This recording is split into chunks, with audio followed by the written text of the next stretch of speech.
अगर हम rags to riches की बात करें तो मनोज डे उसका सबसे बेस्ट एग्जांपल होगा। एक ऐसा यूट्यूबर जिसके पास वीडियो रिकॉर्ड करने के लिए एक अच्छा फोन भी नहीं था, लेकिन आज उसके पास एक अच्छी लाइफस्टाइल और 4.5 मिलियन सब्सक्राइबर्स है। अब अगर आपको लग रहा है कि उनके पास कोई यूनिक नॉलेज है जिसकी वजह से उनको ये सब मिला है, तो पहले आप ये देख लीजिए। दोस्तों, आप वीडियो किस टाइम पे अपलोड कर रहे हो, ये बहुत बड़ा मायने रखता है कि आपका वीडियो वायरल होगा या नहीं होगा।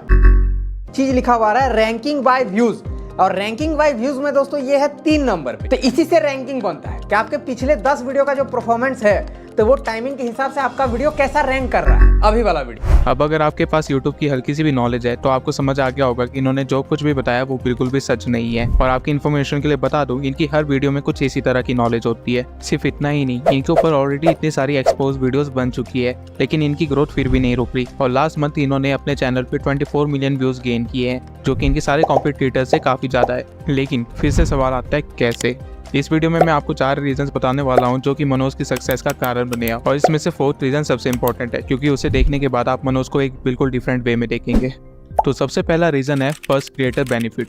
मनोज ने जब अपना चैनल स्टार्ट किया था तो उसकी कंपटीशन में कुछ एक गिने चुने ही चैनल्स थे, और लोगों को इस कंटेंट की काफी ज्यादा नीड थी। अल्टीमेटली डिमांड ज्यादा थी और सप्लाई कम, और एक परफेक्ट ग्रोथ के लिए यही चाहिए होता है। लेकिन अब आप कहेंगे कि ये फर्स्ट क्रिएटर बेनिफिट तो बाकी कॉम्पिटिटर्स के पास भी था, तो सिर्फ मनोज का चैनल ही इतना ज्यादा ग्रो क्यों कर पाया। तो इसका रीजन है मनोज का कंटेंट। मनोज अपनी वीडियोस में ऐसे टॉपिक्स कवर कर रहे थे जो बाकी क्रिएटर्स छोटा समझ के छोड़ दिया करते थे। फॉर एग्जांपल टाइटल कैसे लगाए, या फिर टैग्स किस तरह यूज करे, या फिर एंड स्क्रीन का इस्तेमाल किस तरह किया जाता है। और इसी रीजन की वजह से मनोज के पास उसके कॉम्पिटिटर से ज्यादा ऑडियंस आ रही थी।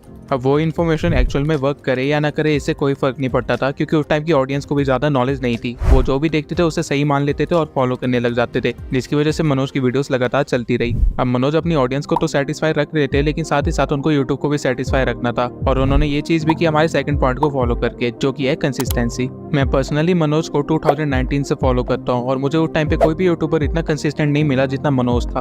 उनको चैनल की स्टार्टिंग से ही ग्रोथ नहीं मिली थी। उन्होंने अपने स्टार्टिंग्स में 100 से भी ज्यादा वीडियोस टैग से रिलेटेड बनाई थी, जो कि चलती भी नहीं थी, लेकिन उसके बाद भी वो रुके नहीं थे। और ऐसा बिल्कुल भी नहीं है कि वो सिर्फ अपने स्ट्रगलिंग फेज में ही कंसिस्टेंट थे।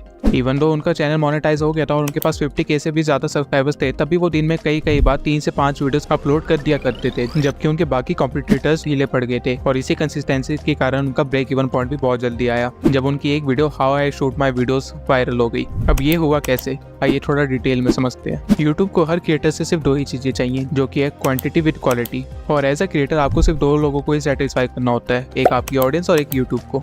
अब Manoj as a creator quantity तो प्रोड्यूस कर ही रहा था, जो कि यूट्यूब को सेटिस्फाई कर रहा था, और साथ में अपनी वीडियोस में थोड़ी थोड़ी नॉलेज भी दे रहा था, जो कि उसकी ऑडियंस को भी सेटिस्फाई कर रहा था। और ऑब्वियसली उस टाइम पे ऐसी वीडियोस की नीड थी, तो उसकी वीडियोस काफी आसानी से चल भी रही थी। और जब उन्होंने अपनी वीडियो डाली how I shoot my videos, तो उसमें उन्होंने अपना स्ट्रगल दिखाया कि कैसे वो एक टूटे हुए फोन से सीढ़ियों के पास बैठ के अपनी वीडियो रिकॉर्ड करते हैं, जिससे लोग काफी ज्यादा मोटिवेट भी हुए और रिलेट भी कर पाए। इसलिए उनकी वो वीडियो काफी ज्यादा वायरल भी हुई। लेकिन अगेन क्वेश्चन ये आता है कि बाकी कॉम्पिटिटर्स भी तो ये चीज फॉलो कर सकते थे, तो लेकिन मनोज ऐसा स्पेशल क्या कर रहा था जिसकी वजह से वो ग्रो कर रहा था। ऑल्दो मनोज अपनी वीडियोस में गलत इन्फॉर्मेशन दे रहा था और काफी ज्यादा क्वालिटी भी नहीं थी उनकी वीडियो में, स्टिल उनके पास एक ऐसी स्किल थी जिसका वो बहुत अच्छे से इस्तेमाल कर रहे थे, और कोई भी उनका कॉम्पिटिटर उस स्किल को इतने अच्छे से इस्तेमाल नहीं कर पाया, जो कि था क्लिकबेट। अगर आप मनोज के चैनल पे जाके उसके थंबनेल्स देखेंगे तो आप देख पाएंगे कि मनोज अपने थंबनेल्स में सस्पेंस बहुत अच्छे से क्रिएट कर लेता है, यानी कि वो ऑडियंस की फीलिंग्स के साथ अच्छे से खेल जाता है। मनोज अपने थंबनेल्स के थ्रू बहुत इजीली ही एक्साइटमेंट, सिंपैथी और फियर क्रिएट कर लेता है, जिसके कारण उनके वीडियोस का CTR हमेशा मेंटेन रहा है। ऑल्दो मनोज के पास आज 4 मिलियन प्लस सब्सक्राइबर्स है, लेकिन मनोज आज भी इस चीज का इस्तेमाल करते हैं, और क्लिकबेट तो सिर्फ पहला स्टेप है।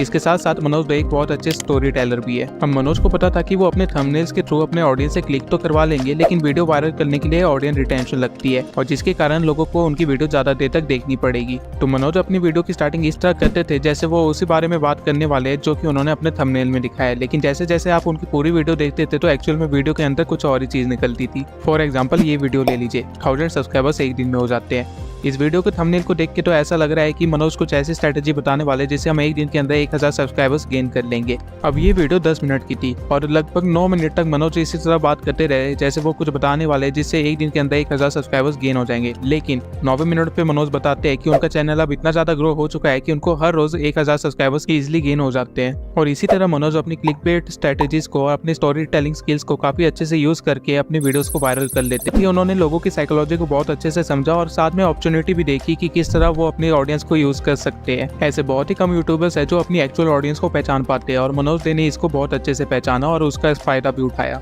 अब as a content creator obviously मैं आपको सजेस्ट नहीं करूंगा कि आप उनकी स्ट्रेटेजीज को फॉलो करें, लेकिन एज ए यूट्यूबर देखा जाए तो उन्होंने काफी अच्छे से ग्रोथ की है और आप उसको फॉलो कर सकते हैं। लेकिन अब आप सोचेंगे कि मैं इतना पर्सनल तो नहीं हो सकता यूट्यूब पे, अपनी पर्सनल लाइफ तो नहीं शेयर कर सकता, तो मैं कैसे ग्रो करूं?